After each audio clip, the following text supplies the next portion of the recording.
Charter Local Edition. I'm Brad Pomerance. We are at the Club 20 Fall Meeting in Grand Junction, Colorado. We are joined today by Millie Hamner. She is a member of the Colorado House of Representatives, and I've been wanting to speak with you because I knew that you had been a superintendent. That's right. At some schools, and so you entered the House of Representatives during a very tough time for education. I did. It's hard to deny. The economy turned south, and you had to watch your beloved school districts throughout the state, all 178, really take draconian cuts.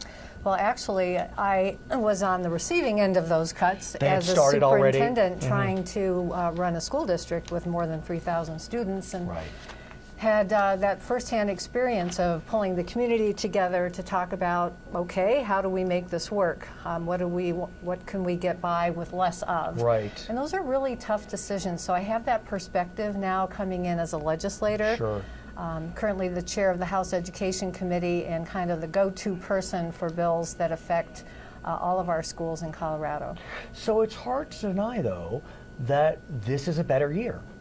We had seen billion-dollar cuts over the last few years, but this year we saw almost $500 million added to education. Yes, so amen. Thank you. Right. And actually, and I'm not really good at taking credit for things, but I did carry both of the bills that resulted in that $500 million. And the way we were able to get there, last November we had tried for funding in front of the voters for Amendment 66, which dismally failed. Yes. And so we went back to the drawing board this year with Republicans and Democrats and the governor's office, the House and the Senate, rolling up our sleeves and trying to figure out how to move forward with, now what do we try? Let me ask you, though, about Amendment 23, because that amendment requires certain increases in education funding based upon enrollment growth, inflation.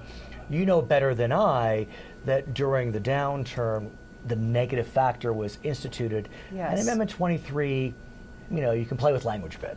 Well, so where do we go from here? There are lawsuits over Amendment 23. And that is going to be very interesting, and I'm really glad that you're up to speed with all of those issues. Well, thank you. Actually, the determination was made before I joined the state legislature about the interpretation of Amendment 23. Up until Colorado hit the recession, the state budget had been funding Amendment 23 based on the total funding for the total, it's called total program funding. When the recession hit, the Colorado budget has to balance and couldn't handle it, couldn't handle that same interpretation.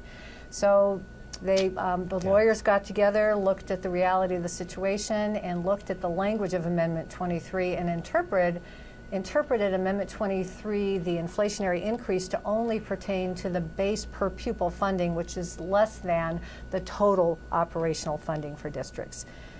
So that was unfortunately a decision that was made, but to keep record of the difference, they put in place the negative factor so that we can see over time how much money the districts would have had if the state had been able to fund the total program inflationary increase. And what we learned is they lost about $1 billion a year. Yes. Well, over the course of time, over the 5-year period. So with the two bills that we passed this past legislative session, one was a regular school finance bill, and the other was called the Student Success Act.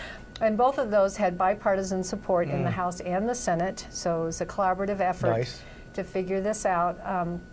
Really have been able to take us back to the per pupil funding close to about 5 years ago when we started into the recession. At the same time, there's still frustration. Oh, yes. And the frustration focuses upon, I know it's hard to compare apples to apples, but when you look at the other 50 states, as we speak today, Colorado is about 40th.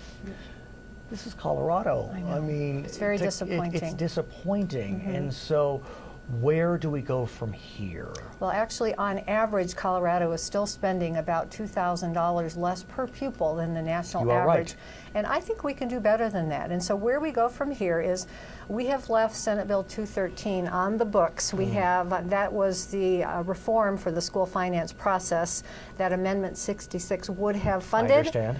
But we've left Senate Bill 213 on the table because it still has great language about funding at-risk preschool, full-day kindergarten for all families that want that, more funding for English language learners, and restructuring the funding system to support rural schools that have a hard time going to the voters for tax increases at the local level. It's interesting you mentioned that, because you know that the way Colorado funds today, there's the base amount, about $6,100, and then adjustments for cost of living, the size of the district, students in poverty. Right. And that feels right at a certain level, but then you look at anecdotes, and I have a couple anecdotes for you that can be, it can seem unfair. Branson School District in Los Animas County, lowest per pupil at $65.57, whereas Pawnee School District in Weld County, $15,500. Now, of course, we can explain why that is, but it's still hard. The optics are tricky. Well, I totally agree. Even in the district that I serve, there is a pretty big difference between the per pupil funding in the 5 school districts that I represent directly. Right. But we left Senate Bill 213 on the books so that we can go back to the drawing board and keep all options on the table for other opportunities. This year we were able to just tap into the Colorado's economy rebounding. We had more revenue in the state general fund, so we were able to do a better job for our schools. But those examples that you're mentioning are specific examples of what we need to try to fix through the school funding formula. And I'm wondering if it's time to revisit Gallagher, Tabor. I mean, let's face it, with those initiatives, the way schools are funded shifted away from locals towards state.